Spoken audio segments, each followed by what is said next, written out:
श्री गुरु वे नमः। अध्याय 7 खगोल वर्णन। श्रीपाद श्रीवल्लभ चरित्रामृताचा महिमा। पहाटे श्री तिरुमलदासांनी आपले स्नान उरकून सांगण्यास सुरुवात केली। ते म्हणाले, अरे शंकर भट्टा, श्रीपाद वल्लभांचे दिव्य चरित्र अद्भुत, अतर्क्ष व अपूर्व असे आहे।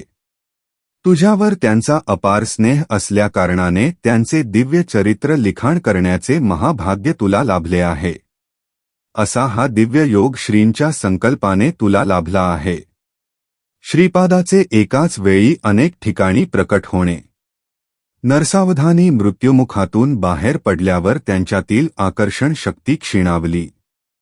पूर्वी साधना करीत असताना ज्या मनुष्याचे ते ध्यान करीत तो कितीही दूर असला तरी आकर्षित होऊन त्यांच्या जवळ येत असे, ती शक्तीसुद्धा आता क्षीणावली होती। जे लोक पूर्वी त्यांना घाबरत होते ते आता अजिबात घाबरेनासे झाले। वेळ पडल्यास त्यांचा उपहास करून त्यांना दुखवीत असत। त्यांची आर्थिक स्थितीसुद्धा खालावत चालली होती। 2 वेळच्या पोटभर जेवणाची सुद्धा काही वेळा भ्रांत पडत असे। अशा कष्टमय अवस्थेत ते आक्रोश करीत घराबाहेर आले। त्यावेळी महाचार्य बापन्नाचार्युलू त्यांच्या नातवास कडेवर घेऊन आपल्या घराकडे जात होते। राजशर्माच्या घराकडून वळसा घेतल्यावर जो मार्ग येई तो थेट बापन्नाचार्युलूच्या घराकडे जात असे। श्रीपाद बालपणी आपल्या घरापेक्षा अधिक वेळ आपल्या आजोबांच्या घरीच राहत। श्री नरसिंह वर्मा व श्री वेंकटप्पा श्रेष्ठी यांच्या घरी सुद्धा स्वेच्छेने जात। श्रीपादांशी बोलावे असे नरसावधानींच्या मनात आले। त्या गोंडस आणि लडिवाळ अशा दिव्य बालकास एकदा तरी कडेवर घेऊन लाड करावे असे त्यांना वाटले। नरसावधानींची दृष्टी श्रीपादावर पडली। श्रीपादांनी नरसावधानीकडे पाहून मंद स्मित केले। ते स्मित हास्य अत्यंत मोहित करणारे होते। नरसावधानी भिक्षेसाठी श्रेष्ठींच्या घरी गेले। तेथे श्रीपाद श्रेष्ठींच्या मांडीवर खेळत असलेले दिसले। नरसावधानींकडे पाहून श्रीपाद मिस्किलपणे हसले। नरसावधानी भिक्षा घेऊन ते नरसिंह वर्माच्या घरी गेले। तेथे त्यांना श्रीपाद नरसिंह वर्माच्या खांद्यावर खेळत असलेले दिसले। नरसावधानीकडे पाहून श्रीपाद पुन्हा मिस्किलपणे हसले। एकाच वेळी बालक श्रीपाद श्रेष्ठींच्या घरी, वर्माच्या घरी व आजोबा बापन्नाचार्युलू यांच्या घरी होते। नरसावधानींना हे स्वप्न आहे का विष्णुमाया आहे हे कळतच नव्हते। गावातील लोक नरसावधानींचा छळ करू लागले। पादगया क्षेत्रातील स्वयंभू दत्ताची मूर्ती अदृश्य होण्यामागे नरसावधानींचा हात आहे अशी लोक निंदा करू लागले। या लोकनिंदेने पीडित होऊन नरसावधानी भ्रमिष्ठासारखे घरी परतले। त्यांना अशा स्थितीत पाहून त्यांची पत्नी अत्यंत दुःखी झाली। तिच्या मनातील वेदना प्रकट करण्यासाठी ती देवघरात गेली। तेव्हा तिने पाहिलेले दृश्य आश्चर्यकारक होते। त्यांच्या देवघरात श्रीपाद बसलेले होते। त्यांना पाहून त्या पती पत्नीला अतिशय आनंद झाला। त्या उभयतांनी श्रीपादांना राजगियाच्या भाजीचे भोजन करण्याचा आग्रह केला, परंतु श्रीपादांनी जेवण्यास नकार दिला। काल, कर्म आणि कारण या तिन्हींचा एकाच वेळी संयोग झाल्यास असे अल्भ्य योग जुळून येतात। विवेकवंत अशा योगांचे लाभ करून घेतात, तर अविवेकी या लाभास मुक्तात। श्रीपाद प्रभूंनी त्या पती पत्नीच्या विनंतीस होकार दिला, परंतु या जन्मीसाठी नसून पुढल्या जन्मीसाठी। पुढल्या जन्मी ते महाराष्ट्राच्या पुण्यभूमीत श्रीनृसिंह सरस्वतीच्या अवतारात त्यांच्या घरी अवश्य भोजन घेतील असे त्यांनी वचन दिले होते। एखादे समयी सूर्यचंद्राच्या गती बदलणे साध्य होईल, परंतु प्रभूच्या वचनाच्या विरुद्ध जाणे पंचभूतासहित कोणत्याच जीवास शक्य नसते। जग जरी हिंदोळले, युग जरी पालटले, तरी श्रीपादांच्या लीला नित्य, सत्य व नित्य नूतन आहेत। देवघरात बसून श्रीपाद प्रभूंनी नरसावधानी आणि त्यांच्या धर्मपत्नीस हितोपदेश केला। हा उपदेश दत्तभक्तांना अत्यंत उपयोगी असा आहे। नरसावधानी व श्रीपाद वल्लभांच्या मध्ये झालेला संवाद व श्रीपाद प्रभूचा उपदेश. प्रश्न. तू कोण आहेस? देवता, यक्ष, मांत्रिक? उत्तर. मीच आहे. पंचभूतात्मक सृष्टीतील अणुरेणूमध्ये विद्यमान असलेली अदृश्य शक्ती ती मीच.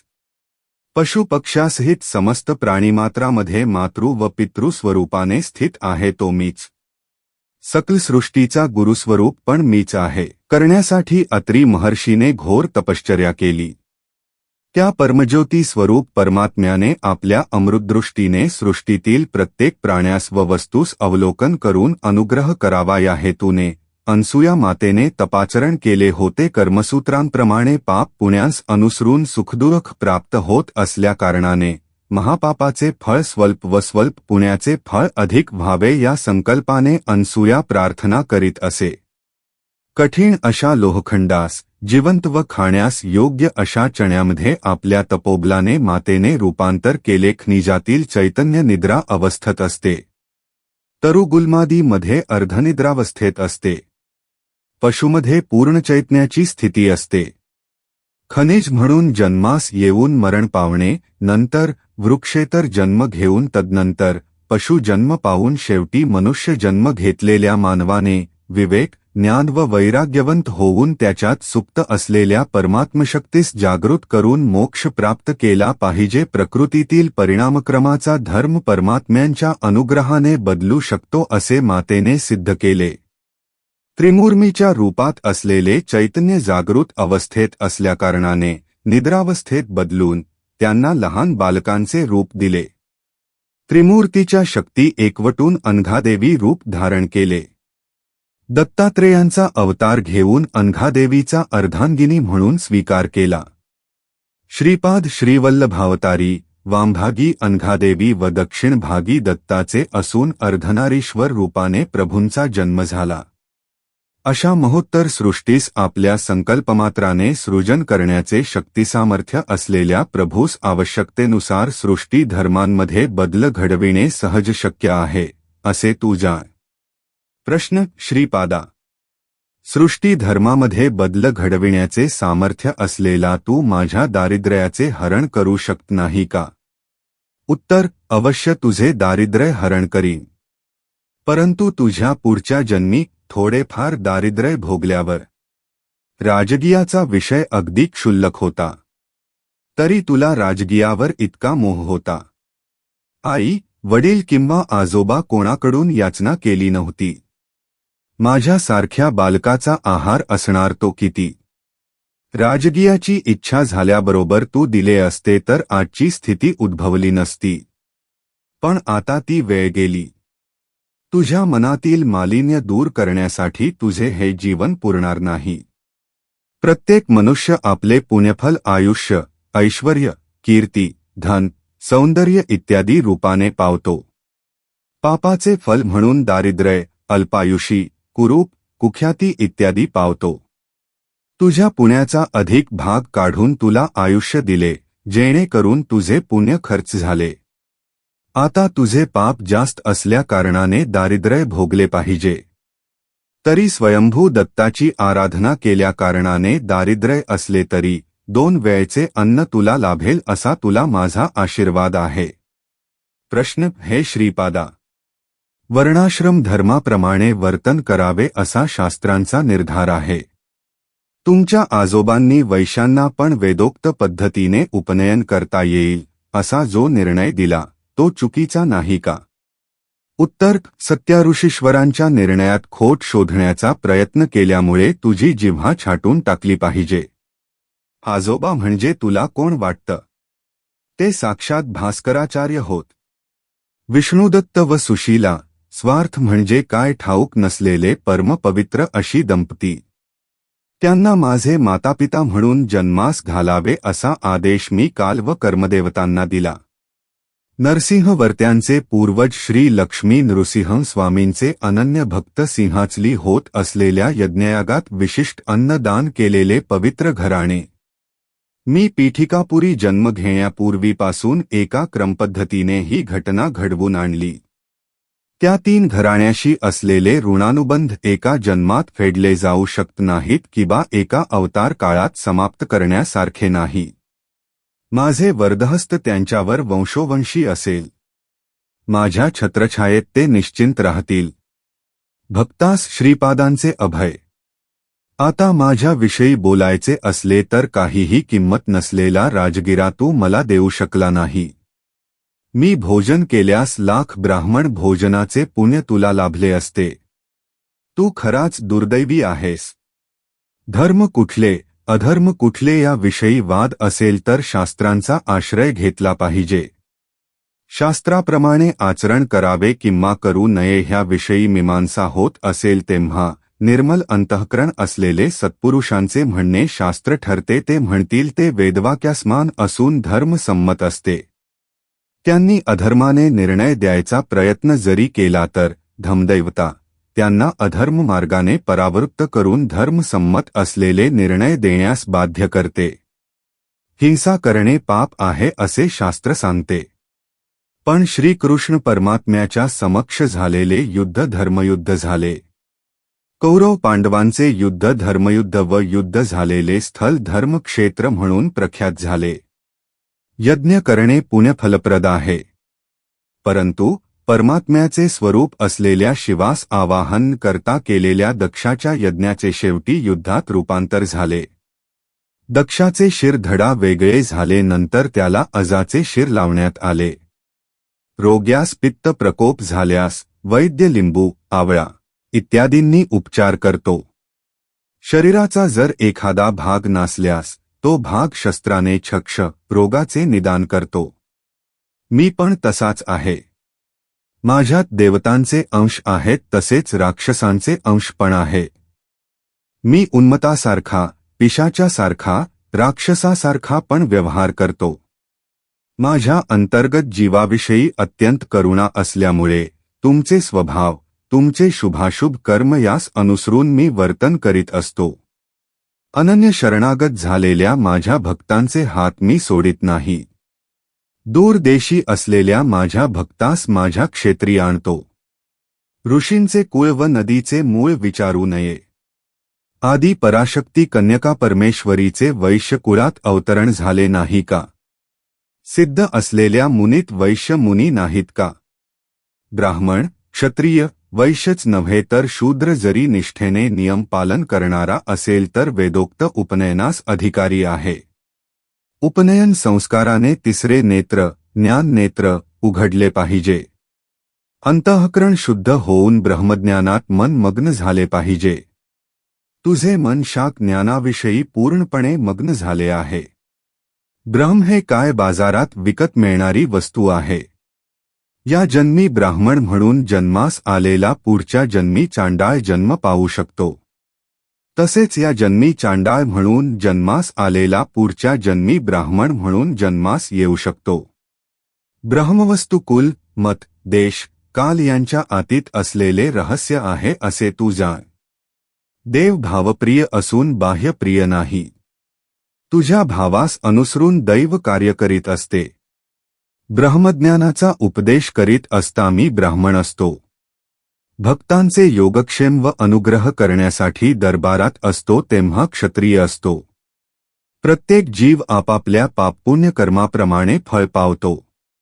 प्रत्येक जीवाचा लेखाजोखा माझ्या जवळ आहे. तोलून मापून पापपुण्याचे फल वाटप करताना मी वैश्य आहे.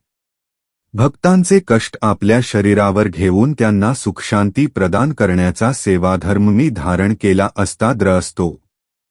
जीव मृत्यू पावल्यावर चिताग्नी देऊन त्याच्या शरीरास भस्मीभूत करून उत्तम गती प्राप्त करून देत असताना मी डोम असतो. आता तू मला सांग मी कोणत्या कुळाचा आहे? प्रश्न श्रीपादा क्षमा करा. मी अज्ञानी आहे. आपण साक्षात दत्तप्रभू आहात. समस्त जीवांचा आश्रय तूच आहेस. खरे पाहता या सृष्टीची रचना कशी झाली याचे विवरण करून मला कृतार्थ करावे. लोकालोक वर्णन. उत्तर आजोबा स्वर्गात 88,000 गृहस्थ मुनींचा वास असतो. पुनरावृत्ती होणे त्यांचा धर्म असून धर्म प्रचारासाठी बीजरूपाने ते विद्यमान असतात.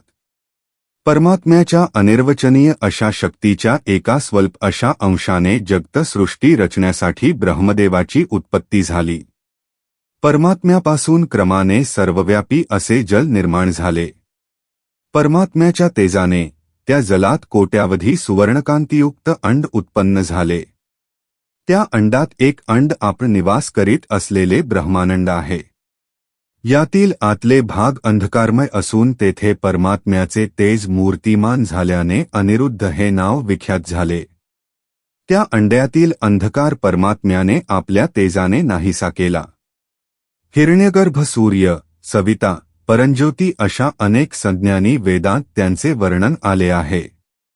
त्रेता युगात पीठिकापुरत भारद्वाज महर्षींनी 1 कोटी ब्रह्मांडात भरलेल्या दत्तात्रेयांच्या तेजास उद्देशून सवितृकाठकाचे आयोजन केले होते. सत्यलोकात निरामय स्थान नावाचे एक स्थान आहे. त्रिखंड सोपानात वसु, रुद्रादित्य नावाने पितृगणांचा येथे वास आहे. निरामय स्थानाचे संरक्षक म्हणून ते कार्यरत असतात. कारण ब्रह्मलोक म्हणविणाया या स्थानात चतुर्मुख ब्रह्माचे निवास स्थान आहे. त्यास विद्यास्थान किंवा मूल प्रकृती स्थान असे जाणले जाते. त्यावर प्रख्यात असलेले श्रीनगर आहे.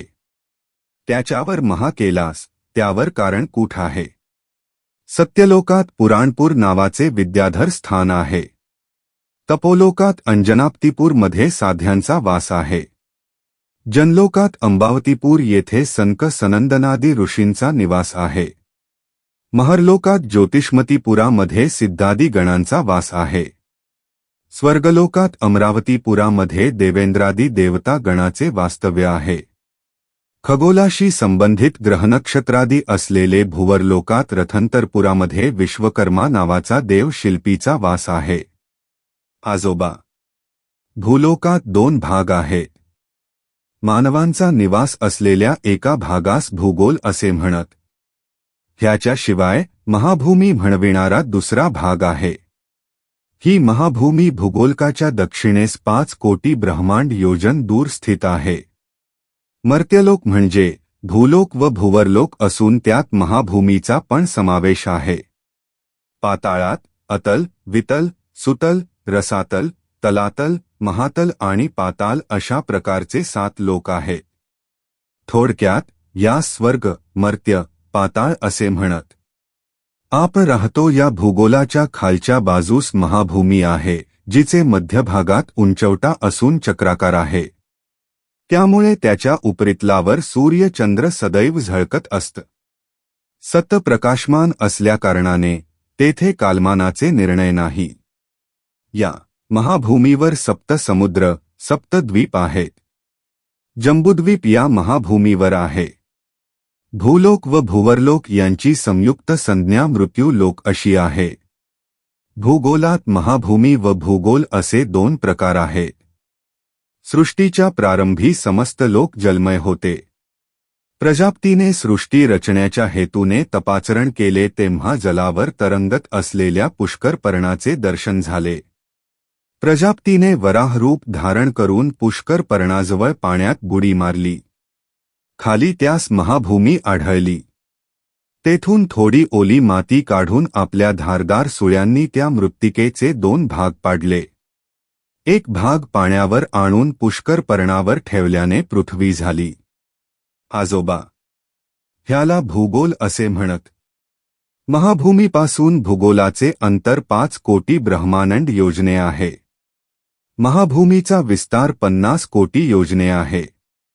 जंबूद्वीप नावाचे द्वीप या महाभूमीवर आहे. त्याच्यात 9 खंड आहेत.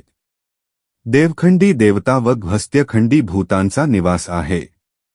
पुरुषखंडी किन्नर, भरतखंडी मानव, शर्भखंडी सिद्ध, गंधर्वखंडी गंधर्व, ताम्रखंडी राक्षस, शेरुखंडी यक्ष व इंदुखंडी पन्नगांचा निवास आहे. महाभूमीवर असलेल्या जंबूद्वीपाच्या दक्षिणेस असलेले भरतखंडी, भरतपुरी, वैवस्वत मनु भूऋषी व मानवासमवेत राज्य करीत आहेत. महाभूमीवर जंबूद्वीप असल्याप्रमाणे भूगोलावर सुद्धा जंबूद्वीप आहे. माझा श्रीपाद श्रीवल्लभावतार पीठिकापुरी होण्या अगोदर 100 वर्षांपूर्वी या महाभूमीत माझे आगमन झाले. महाभूमीवर असलेल्या जंबूद्वीपाचा विस्तार लक्ष योजना आहे. जंबूद्वीपावर केवळ भरत वैवस्वत मनू आहेत. इतर खंडात देवयोनींचा वास आहे. कोवळ्या उन्हासारखा प्रकाश असून तेथे दिवस किंवा रात्र याचे भेद नाही.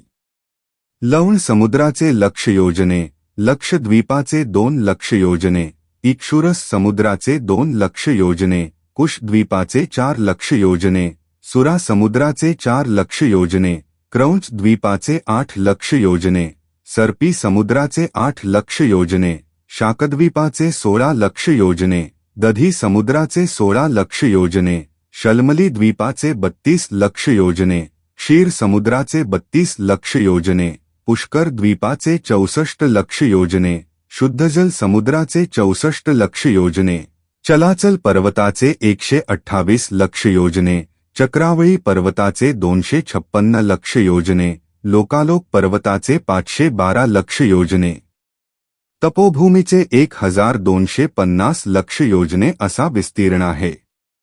लोकालोक पर्वताच्या पलीकडे सूर्यरश्मी जाऊ शकत नाही.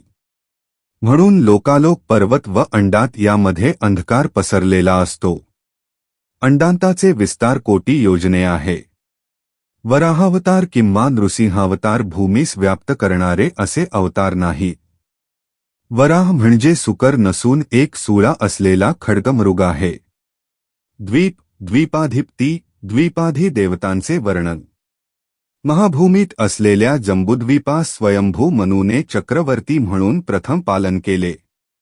त्यांचे 7 पुत्र 7 द्वीपांचे अधिपती झाले. लक्षद्वीपाचे मेधातिथी, शल्मल द्वीपाचे वपुष्मंत, कुश द्वीपाचे ज्योतिष्मंत, क्रौंच द्वीपाचे द्युतिमंत, शाक द्वीपाचे हव्य, पुष्कर द्वीपाचे सवन हे पहिले चक्रवर्ती होत. लक्षद्वीपातील चातुर्वर्ण आर्यक, कुर्र, विंदक, भाविन या नावाने प्रसिद्ध आहे. चंद्राकृतीत असलेले विष्णू त्यांचे आराध्य दैवत आहेत. शल्मल द्वीपी कपिल, चारणक, पीत व कृष्ण असे 4 वर्ण आहेत. त्यांचे आराध्य देव विष्णू आहे. कुश द्वीपात दमी, शुष्मीण, स्नेह व मंदेह असे 4 वर्ण आहेत. त्यांचे आराध्य देव ब्रह्मा आहे. क्रौंच द्वीपात पुष्कर, पुष्कल, धन्य व पिष्य असे 4 वर्ण असून त्यांचे आराध्य दैवत रुद्र आहे. शाक द्वीपात मंग, माघ, मानस व मंद असे वर्ण असून सूर्य भगवानाची ते उपासना करीत. पुष्कर द्वीपात मात्र चातुर्वर्ण नाही. सगळे देवतांच्या सारखे रोग व शोक मुक्त असून आनंदाने कालक्रमण करतात. त्यांचे आराध्य दैवत ब्रह्मा आहे. आपल्या भूगोलात जंबूद्वीपामध्ये भरतवर्ष, की पुरुष वर्ष, हरिवर्ष, केतमाल्य वर्ष, इलावौत वर्ष, भद्राश्व वर्ष, रम्यक वर्ष, हिरण्यक वर्ष, कुरु वर्ष या नावांचे भाग आहेत. महाभूमी गोलाकार असून मध्यभागी कासवाच्या पाठीप्रमाणे उंच आहे. ह्या उंचवट्यास भूमंडळ असे म्हणत. भूगोल मात्र लिंबासारखे असते. महाभूमी मेरू रेखेस वळसा घेऊन ब्रह्मांडाच्या टोकापर्यंत व्यापून आहे. भूगोल मात्र ज्योतिषचक्राच्या समानांतरावर मध्यभागी स्थित आहे. महाभूमीच्या मध्यभागी असलेले मेरू रेखेच्या भोवती जंबूद्वीप आहे. त्याच्या भोवती सप्तसमुद्र द्वीपादी आहेत. भूगोलाच्या उत्तरार्धास देव भाग व दक्षिणार्धास असुर भाग असे म्हणत. महाभूमीच्या मध्यभागी मेरू देदीप्यमान असून जीवांस पालन करणाऱ्या मनूचे निवासस्थान आहे. भूगोल जीवांचे निवासस्थान आहे. महाभूमीच्या भोवती असलेले चक्रवाळ पर्वत शिखरी ज्योतिषचक्र स्थित आहे. भूगोल मात्र यापेक्षा भिन्न आहे. सप्तकक्षांनी आवृत्त असलेले ज्योतिषचक्र भूगोलाची रोज एक प्रदक्षिणा करीत आहे. महाभूमीत शीतोष्ण वातादी कमी असून सदैव प्रकाशमान असल्याकारणाने नित्य दिवस असल्याने काळाचे व्यत्यास नाही. भूगोलात ह्याच्या विपरीत आहे. महाभूमी केवळ फल अनुभवण्यास प्राप्त करण्यायोग्य आहे. स्थूल शरीराने अप्राप्य आहे. भूगोल पुण्य मिळविण्यासाठी असलेली कर्मभूमी असून स्थूल शरीरधारी राहण्याची भूमी होय. महाभूमीवर मनु प्रलया शिवाय दुसरे प्रलय उद्भवत नाही. भूगोलात युग प्रलय, महायुग प्रलय, मनु प्रलय इत्यादी घडतात. महाभूमीस धात्री, विधात्री अशी नावे आहेत. भूगोलास मही, उर्वी, क्षिती, पृथ्वी, भूमी अशी नावे आहेत. आजोबा पाताळ लोकाविषयी सांगतो, ऐका.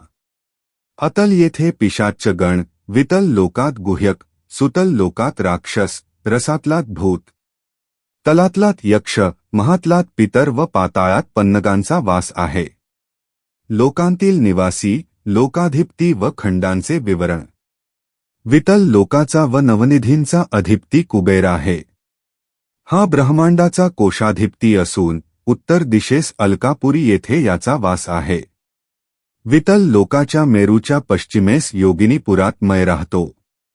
हा राक्षसांचा शिल्पी असून त्याने त्रिपुरासुरांस आकाशात उंच विहार करण्यास योग्य असे त्रिपुर निर्माण करून दिले. सुतलातील वैवस्वतपुरात यमाचे आधिपत्य आहे. हा दक्षिण दिशेचा अधिपती आहे. या नगरात प्रवेश करण्यापूर्वी अग्निहोत्रा नदी आहे. या नदीस वैतरणी असे म्हणतात.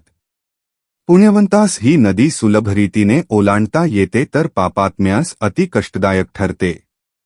रसातलात पुण्यनगर येथे निऋती नावाचा दैत्य राज्य करतो. हा नैऋत्य दिशेचा अधिपती आहे. तलातल लोकात धनिष्ठापुरात पिशाच्च गणाबरोबर वेताळाचे राज्य आहे. महातलात केलासुपी, सर्वभूत गणासहित कात्यायनिपती ईशान आहे. ते ईशान्य दिशेचा अधिपती होय. पाताळात वैकुंठ नगर आहे.